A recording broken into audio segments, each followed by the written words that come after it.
कारभाराचा भाग आहे। दुसरा आयुध आहे भय, भीती, सतत दहशत। त्याचे अनेक मार्ग त्यांनी अवलंबले। नोटबंदी हा पहिला टप्पा होता। अचानक रात्री घोषित करायचं नोटा बंद करण्यात आलेल्या आहेत।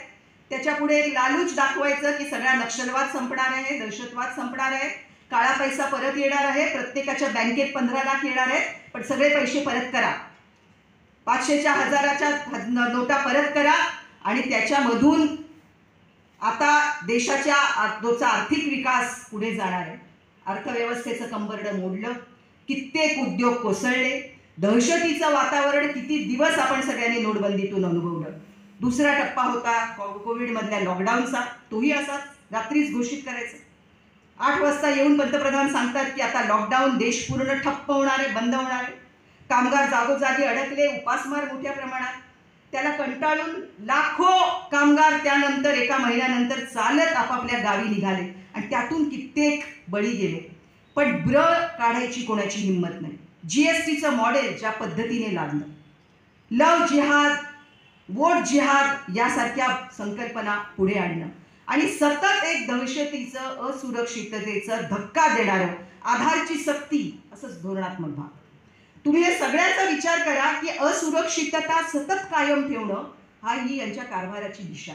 आणि जेव्हा पोटातली भूक जिवंत असते आणि डोक्यात भीती असते तेव्हा भ्रम रुजवणं खूप सोपं असतं।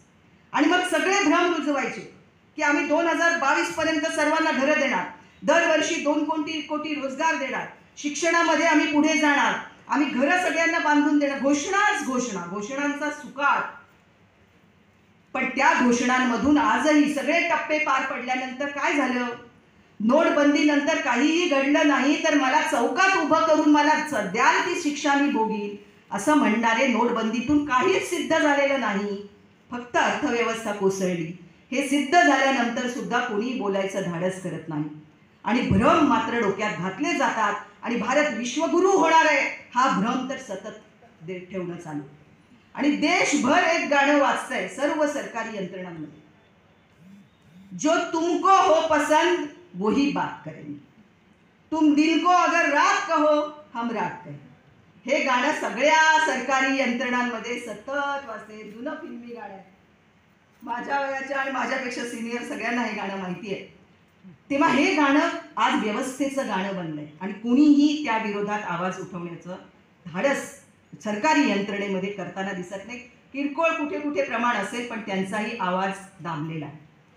तेव्हा भूक, भय आणि भ्रम याच्या बरोबरचं चौथं हत्यार आहे भेद। सतत भेद करायचे, जाती भेद, 2 जातींमध्ये लावून द्यायची, 2 धर्मांमध्ये लावून द्यायची, सतत वातावरण तंग करत राहायचं आणि पेटवत राहायचं। चौथं आयुध त्यांचं आहे भेद। 5वं आयुध आहे भीक। सतत आम्ही तुकडे फेकू, मोफत धान्य देऊ, आम्ही लाडक्या बहिणींना देऊ, आम्ही शेतकऱ्यांना अंक देऊ, आम्ही मोफत तीर्थयात्रा देऊ। अरे पण तो सगळा पैसा आता कुठून त्यांनी वळवला आहे लक्षात घ्या। समाज कल्याणचा सगळा पैसा मोफत तीर्थयात्रेसाठी गेला, लाडक्या बहिणींसाठी आदिवासी विकासचा पैसा सगळा तिकडे वळवला। तुम्ही सार्वजनिक बांधकाम विभागाचा पैसा नाही वळवला, तुम्ही वळवलात आदिवासींचा निधी, तुम्ही वळवला समाज कल्याणचा निधी आणि त्यातून या योजना पार पडतात। आणि या प्रकारे आम्ही हक्क देणार नाही, आम्ही भीक देऊ, या त्यांच्या धोरणाची दिशा आहे ती लक्षात घ्या। हक्काबद्दल बोलायला तयार नाही। शेतकरी कायदे, जुलमी कायदे आणून शेतकऱ्यांचे हक्क पायदळीत उडवले, कामगारांसाठी 4 श्रमसंहिता आणल्या, सगळे कामगार कायदे गुंडाळले आणि त्याच्यातून शेतकऱ्यांवर आणि कामगारांवर सातत कुऱ्हाड टांगती ठेवून हे म्हणतायत आम्ही देशाचं हित करणार। सर्वात मोठा वर्ग ज्याचं हित ते बघायला तयार नाहीत आणि तरीही देशभक्त आणि राष्ट्रभक्त असल्याचं आव आणतायत आणि भिकेचे तुकडे फेकू पण आम्ही हक्क देणार नाही, ही त्यांच्या धोरणाची दिशा आहे। शेवट त्यांचं हत्यार आहे तो भ्रष्टाचार। प्रधानमंत्री आपले सतत म्हणत राहतात ना खाऊंगा ना खाने दूंगा, पण त्यांच्या पोटातली घोषणा आहे मैं ही खाऊंगा किसी को नहीं खाने दूंगा। आणि त्यामुळे तेच हात सुटले। भ्रष्टाचार इलेक्टोरल बॉन्ड्सच्या रूपाने असो की सगळे भ्रष्टाचारी भारतीय जनता पक्षात एकवटणं असो, त्या पक्षाचं नावच बदलून आता भ्रष्टाचारी जनता पक्ष केलं पाहिजे, इतके भ्रष्टाचारी त्या पक्षामध्ये भरले। तेव्हा ही 6 आयुध ही त्यांच्या वाटचालीची आयुध आहेत हे लक्षात घेतलं पाहिजे. आणि सगळ्यात अलीकडे आणलेलं त्यांनी, म्हणजे मला मजाही वाटते की ते भच्याच लाईनमध्ये पुढे चालले. अगदी आत्ताच आणलं आहे ते काय आहे? ते आहे भाषा, हिंदीची सक्ती आणि मराठीचा अवमान. या प्रकारे भाषा आणणं हे फक्त एक भाषा वाढवतायत एवढा मुद्दा नाहीये. त्याच्यामधलं जे सांस्कृतिक आक्रमण आहे, एकच भाषा, ते सगळं एकच म्हणतायत, वन नेशन वन, ते एकचालकानुवर्तित्वाकडे जी वाटचाल आहे आणि संघाची जी विचारधारा आहे त्या दिशेमध्ये चाललेलं हे हिंदी भाषेच्या सक्तीचं धोरण आहे. म्हणजे तिसरी भाषा नको आणि मुलांवर तो बोजा नको, त्या वयात ते शिकू शकत नाहीत हे खरंच आहे, पण त्याच्या मागच्या सांस्कृतिक आक्रमणाचा डाव पण ओळखला पाहिजे. आणि या प्रकारे संपूर्ण समाजाला काबूत घेणं आणि त्यांची विचारशक्ती संपवणं, खऱ्या खोट्याची पारख करण्याची कुवत संपवणं, या दिशेने ते निघाले. आणि त्यामुळे एक प्रकारची बधिरता, एक प्रकारची हताशा समाज माध्यमांमध्ये त्यांचाच वावर, हे जे सगळं दिसतंय त्याला भिडण्याची गरज आहे.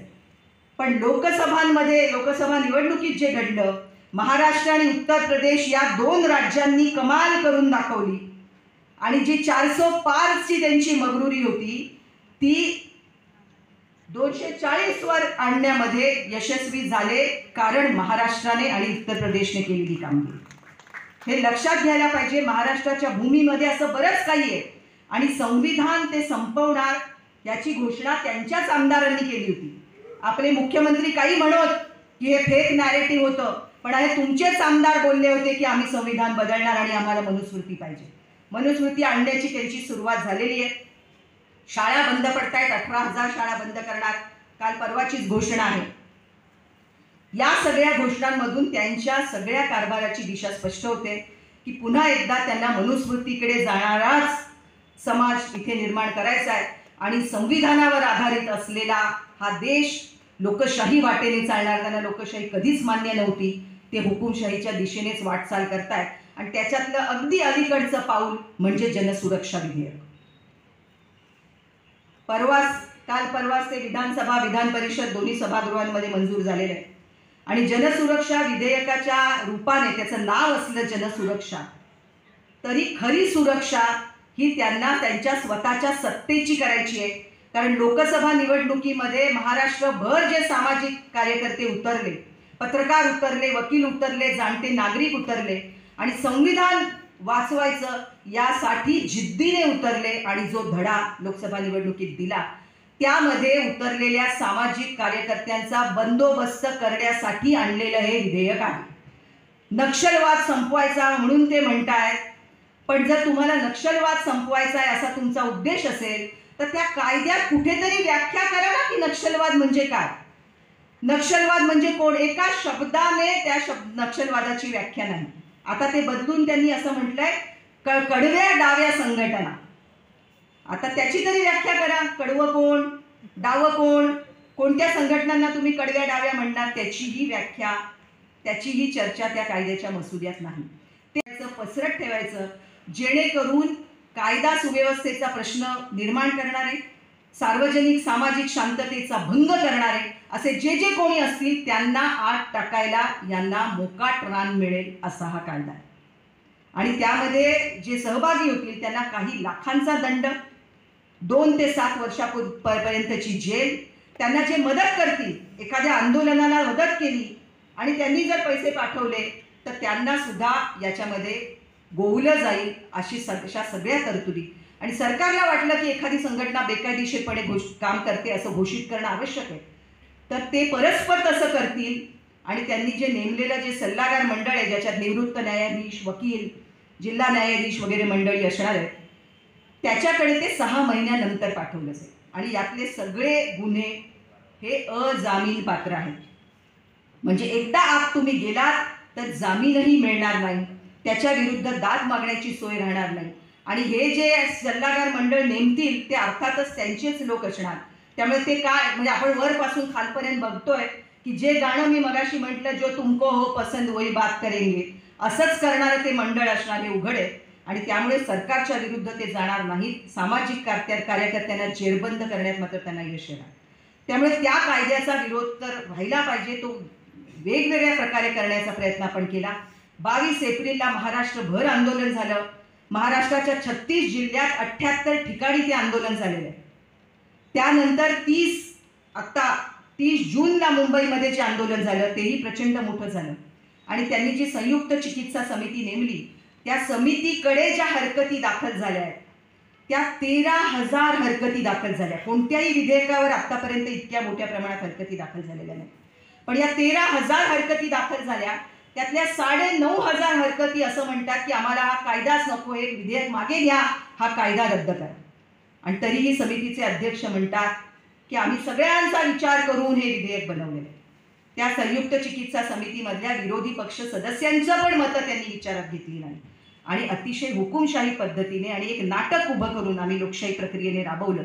असं करून त्यांनी ते विधेयक आणलेले. बहुमत त्यांचं होतंच, त्यामुळे दोन्ही सभागृहामध्ये बहुमताने पारित केलं गेलं. पण त्यामध्ये विरोधी पक्षांचा जो वाटा असायला पाहिजे होता, जी जबाबदारी असायला पाहिजे होती, मला एक खेदाने नमूद करायचंय की विधानसभेमध्ये विरोधी पक्ष याच्यामध्ये सपशेल अपयशी ठरले, सपशेल हरले. सामाजिक कार्यकर्त्यांनी ज्या जिद्दीने उतरून या संपूर्ण निवडणुकीमध्ये महाविकास आघाडीसाठी काम केलं, त्यांच्या प्रति कृतज्ञता व्यक्त करणं सोडाच, पण त्या सगळ्या कार्यकर्त्यांच्या मागे पोलीस लागलेले आहेत. त्यांना वारंवार पोलीस स्टेशनमध्ये बोलावलं जातं, विशेषतः मुस्लिम कार्यकर्त्यांना. त्या कार्यकर्त्यांनी आपल्या पैशाने खर्च करून, आपला वेळ घालून जे काम केलं, त्या कामाच्या प्रति हे उत्तरदायी राहिले नाहीत. याच्याबद्दलचा खेद जाहीरपणे कोल्हापुरात मी व्यक्त करते की विधानसभेमध्ये यांनी त्यांची जबाबदारी निभावली नाही आणि त्याची थोडीशी भरपाई त्यांनी विधान परिषदेत करण्याचा प्रयत्न केला. आम्ही पण सगळे जाऊन पोचलो विधान परिषदेमध्ये ज्या दिवशी तिथे चर्चा होती. आणि मग ठरलं की यांनी वॉकआउट करायचा, जाहीरपणे त्याचा विरोध करायचा. त्याप्रमाणे विधान परिषद सदस्यांनी ते पार पडलं. याबद्दल त्यांचं मनपूर्वक अभिनंदन हेही मी इथे मानते. पण विरोधी पक्ष सदस्यांना आवाहन आहे की महाराष्ट्र तुमच्याकडे आशेने बघतोय. आज जरी तुम्ही विरोधी पक्षात असलात आणि ते सत्तेत असले तरी पण ही जी टांगती तलवार तुमच्या डोक्यावर आहे, त्या टांगत्या तलवारीला भिण्यापेक्षा तुमच्या बरोबर महाराष्ट्रातली जी जनता उभी राहिली त्याचं भान असू द्या. या महाराष्ट्राच्या भूमीत आजही संतांच्या विचारांनी रोवलेलं बीज आहे. या महाराष्ट्राच्या भूमीमध्ये रयतेचा राजा छत्रपती शिवाजी महाराज यांनी अन्यायाविरुद्ध लढण्याची जी जिद्द पेरलेली आहे ती आजही आहे. छत्रपती शाहू महाराजांनी जी वाट दाखवली, डॉक्टर बाबासाहेब आंबेडकरांनी जे संविधान दिलं, महात्मा गांधींनी जे सविनय कायदेभंग आणि असहकाराची चळवळ इथे उभी केली, त्या सगळ्याशी इमान राखून असणारे नागरिक महाराष्ट्रभरात जागोजागी आहेत. फक्त त्यांना संघटित करणं, आवाज देणं याची आवश्यकता आहे. आणि आत्मविश्वासाने, इथे तुम्ही अनेक जण आहात, वेगवेगळ्या क्षेत्रातली मंडळी, आपण सगळ्यांनी एक ठरवायला पाहिजे की विष पेरत निघालेत, ते विकृत वाटेने निघालेत. विष पेरताना त्यांचा आत्मविश्वास जर गगनाला भिडलेला असेल तर ज्यांच्याकडे संत विचाराचं अमृत आहे, ज्यांच्याकडे अन्यायाविरुद्ध उभं राहण्याची जिद्द आहे, त्या अमृत असणाऱ्या माणसांनी आपला आत्मविश्वास गमावून चालेल कसं? ठाम विश्वास असू द्या की आमच्याकडे अमृत आहे आणि ते अमृत घेऊन कामाला लागण्याची तयारी करायला पाहिजे. या जनसुरक्षा विधेयकाची होळी जागोजाग केलीच पाहिजे. त्याचबरोबर ज्यांना ज्यांना अडकवलं जाईल या कायद्यामध्ये त्या सगळ्यांच्या बरोबर समस्त महाराष्ट्राने ठामपणे उभं राहण्याची गरज. रस्त्यावर उतरायची भीती बाळगता कामा नये. तुमच्या समोर सांगायची गरज नाही, पण कोल्हापूरला रस्त्यावर उतरण्याची परंपरा. पण हा विचार आणखीन बाहेर जाऊ द्या. आणि कोल्हापुरामध्येच ज्या प्रकारचे लव जिहादची घोषणा करणारे मोर्चे निघाले आणि त्यांनी सांगितलं की आम्ही कोल्हापूरचं पुरोगामित्व संपवून टाकलेलं आहे, अशी भाषा जे करू दसतात त्यांना कोल्हापूरकरांनी उत्तर दिलं पाहिजे की नाही, इथलं पुरोगामित्व आणि छत्रपती शाहू महाराजांचे वारस अजूनही पुढच्या पिढ्यांमध्ये आहेत आणि त्यासाठी तरुणांना बरोबर घेऊन कामाला लागलं पाहिजे. मी हे जे आज जे बोलते, थोड्याच दिवसात तुम्हाला नक्कीच ही बातमी मिळेल की मी हे जे बोलले ते संविधानाला धरून जरी बोलले असले तरी आज जे राज्यकर्ते आहेत त्यांना संविधान दिसत नाही, त्यामुळे ते या माझ्या बोलण्यालाच अर्बन नक्षलवाद ठरवतील आणि काही काळातच माझ्या अटकेची पण बातमी येऊ शकेल, हे नक्कीच. पण त्या सगळ्याला न घाबरता उतरणारे हजारो कार्यकर्ते महाराष्ट्रात आहेत. आणि ते कामाला लागणार आहेत, जिद्दीने कामाला लागणार आहेत. जनचळवळ अशी थोपवता येत नसते. महाराष्ट्राचा एक अतिशय उन्नत असा कालखंड आहे. गेल्या पिढ्यांकडे इतिहासाकडे वळून बघताना आपण इतिहासातले अनेक उन्नत उदात्त समृद्ध असे दाखले देतो, पण आत्ताची राजवट ही सर्वात काळी राजवट आहे आणि ती देखील इतिहासात नोंदली जाणार आहे. हे महाराष्ट्राच्या आजच्या राज्यकर्त्यांनी लक्षात ठेवावं. इतिहास थांबत नसतो, तो सगळ्या बऱ्या वाईटाची दखल घेत असतो. ही दखल देखील घेतली जाईल. पण या सगळ्या वातावरणामध्ये म्हणून एन डी पाटील सारख्यांची, कर्मवीर भाऊराव पाटलांची, विठ्ठलरामजी शिंद्यांची, छत्रपती शाहू महाराजांची, शिवाजी महाराजांची आठवण, महात्मा ज्योतिबा फुले, सावित्रीबाई, फातिमाबींची आठवण जागवली पाहिजे. नुसतंच इतिहासातल्या गोष्टी रंगवून सांगून त्यांनी कसे दगड खाल्ले आणि शेणाचा मारा सोसला आणि त्यांनी किती हाल अनुभवले याच्या गोष्टी सांगाव्यात, पण त्या सांगण्यातून घेऊन प्रेरणा पुढे निघायला हवं. आणि ती प्रेरणा घेऊन आपण सगळ्यांनी पुढे निघण्याची आवश्यकता आहे. आपण छोटे छोटे आपापल्या ठिकाणी काजवे असू, पण आपल्याला पुढच्या पिढीने हा प्रश्न कधी विचारता कामा नये. तो प्रश्न असा आहे की पुढची पिढी जर आपल्याला असं विचारेल कि देख कर फसल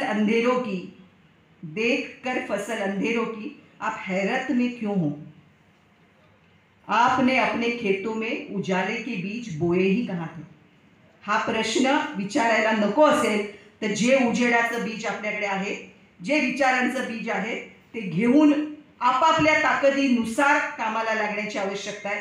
अतिशय बिकट अशा कालखंडातून आपण जातोय, पण आपण हरणारी माणसं नाहीत. तेव्हा आपण आपापल्या ज्योती उजळत निघू. दीपस्तंभ खूप आहेत, त्यांचा उजेड आपल्याला पूर्ण महाराष्ट्राला पुरणार आहे. तेव्हा त्या उजेडात चालत निघताना स्वतःच कधीतरी स्वतःचा प्रकाश व्हावं लागतं. तो प्रकाश घेऊन निघूया.